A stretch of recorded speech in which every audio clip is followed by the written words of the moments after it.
ఇంకొంతమంది ఉంటారు, ఆదివారం నాడు 10 గంటలకు ఆరాధన ఉంటే 10:30కు వస్తుంది ఎమ్మెల్యే.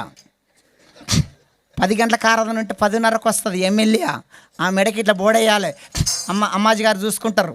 ఎమ్మెల్యే 10:30కు వచ్చింది, ఎంపీ 11, కలెక్టరు 11, సీఎం 12:30, రాష్ట్రపతి ఆమెన్ ఆమెన్.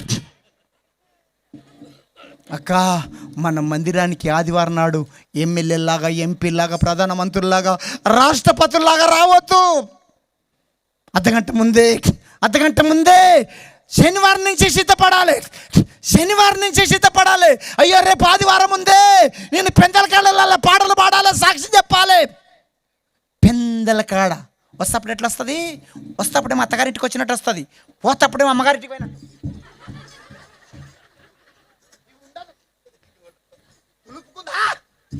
వస్తప్పుడేమో తాంబేలులాగా వస్తుంది, చర్చికి వస్తప్పుడేమో తాంబేలు, పోతప్పుడు చిన్నకపిల్ల.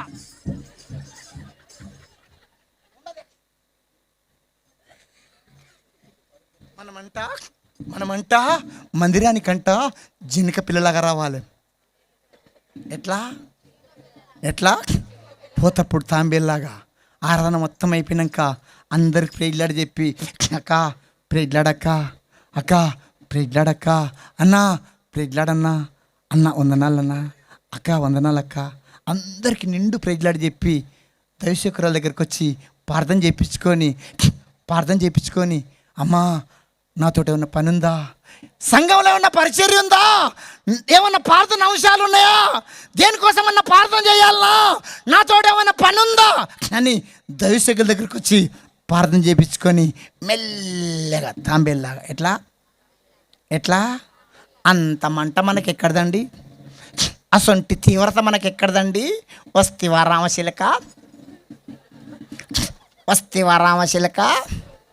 పోతివా, రావాలి కాబట్టి వస్తున్నా, పోవాలి కాబట్టి పోతున్నా. రాకపోతే అమ్మగారు ఫోన్ చేస్తారు, అయ్యగారు ఫోన్ చేస్తాడు. ఈమె దేవుని కోసం రాదు, వీళ్ళ కోసం వస్తుంది. అక్క, మన మందిరానికి అర్ధగంట ముందే దేవునికి స్తోత్రం.